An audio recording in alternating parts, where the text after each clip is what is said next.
Judges, will you please join me in welcoming team number 8? You may now begin. The man we call homeless, curled up on his life in a bitter past. He's dirty, destroyed of a life he didn't choose. He's a downtrodden, he wants to forget.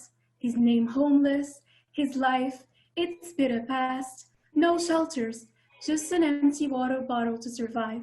Why do it? For whom? He remains alone on this sidewalk that he knows by heart and waits for the end of his life, a life he didn't choose. Imagine the life that the individuals seeking immigration and asylum status lead without medical help, legal status, citizenship, or emergency refugee status. How would they be able to have access to health services? How would they be able to find a job to support themselves and fight the cultural barriers they might face?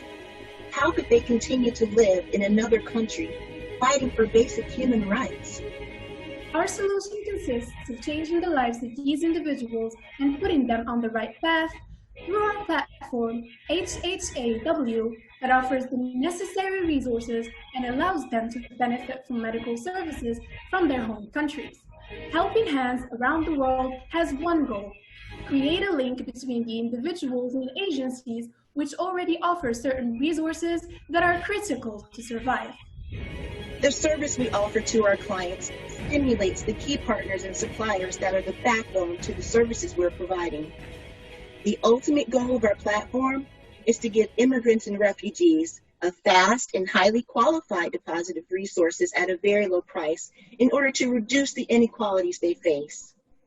Our target consists of legal and illegal immigrants and refugees who are in need of help to find resources such as medical services. In addition, professional individuals who are interested in attending medical workshops and webinars will provide training to help these individuals navigate through the immigration legal system.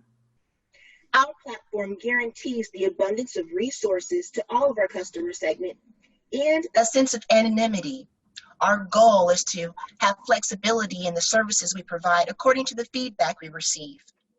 In an effort to address the intended impacts, we are trying to build our customer relationships through shared customer experiences. There will also be a consistent follow-up with the individuals who have already benefited from our offers and those who are still in need of them.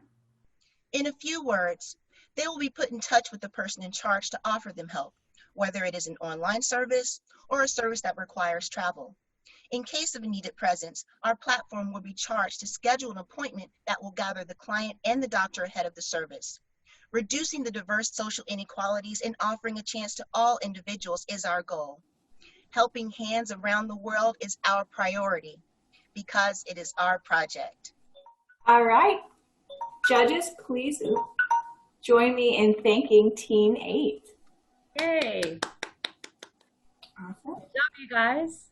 Awesome. And Charlotte, if you want to give me back the host control, I will go ahead and start that 5 minutes once we have that done. Okay, I do not know how to do that. Okay, Sorry. I'll do that. We'll do that at the end. So Okay. Judges, you may go ahead and we'll start with the 5 minutes. I have a question. So it looks like the homeless people can have access both online and also connecting through like an agent. You can connect them with an agent. I'm just wondering, like, so they don't have to pay for this, but how are you providing the services?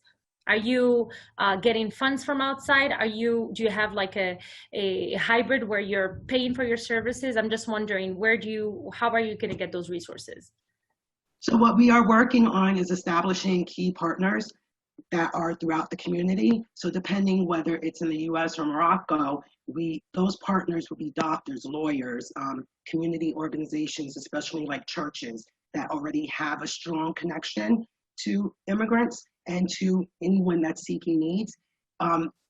We will be charging subscriptions as well as for the professionals providing webinars that will help bring in revenue.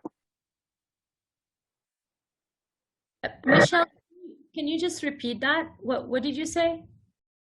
So we will be working with key partners, and those key partners are in the community. So specifically doctors, lawyers, those in the educational field.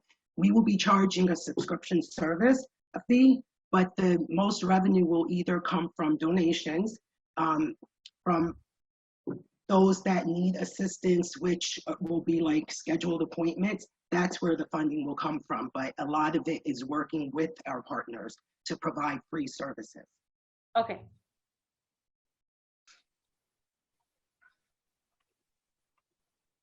Sorry, you talked about subscriptions. I mean, the refugees would pay the subscription to the service? It's not mandatory, again, because they're already having difficulty. The subscription services would be for added services. So we would provide the basic necessities, but if they wanted to have ongoing services, that's where they would be able to have that choice. All right. Sorry, I have a question about the geographical perimeter you want to be present on. I mean, you talked about the US. Would it be in the US only? It's a service provided in the US? No, the good thing about this platform is web-based. So we're setting it up so it's almost like a cookie cutter, because what works in the United States might not work the same way in Morocco, but the basic platform will be the same. So it will also allow us to have like conversations about other services that are needed. So we can take each part of that website and make it according to. So for example, in the United States, there's different services from the east to the west, south, or north, and there's different resources, so they couldn't be exactly the same, but still a cookie cutter platform. In the same set of questions related to the funding, you mentioned that a big part of it is based on donations. So what would be your strategy to get funds for the projects? So we would definitely have our annual fundraising events. We would solicit, whether it's via social media, but I think what we have talked about is, you know, how do we build up our customer segmentation? A lot of it is word of mouth. And as long we feel that the more that we provide these services, and very good services, we will get the support of the community, because these are services that are needed. And we also realize that this platform allows us basically to take services that are already happening, but we're bringing it to one local, one platform that has an abundance of information. Did you think about just access to technology in general for this particular audience? Yes, we actually talked about that. You know, the question was, well, if they're homeless or they don't have services, you know, how can they actually utilize it?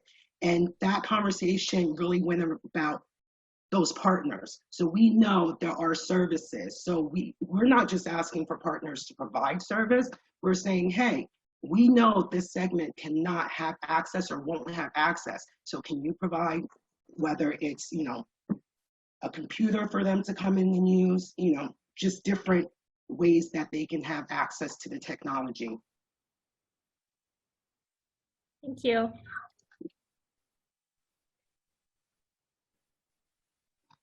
All righty. Judges, please join me in thanking again team number 8. And Shyla, if you hover over my name, you should see a blue button that comes up and it will say more. If you click on that, there should be an option to make me the host.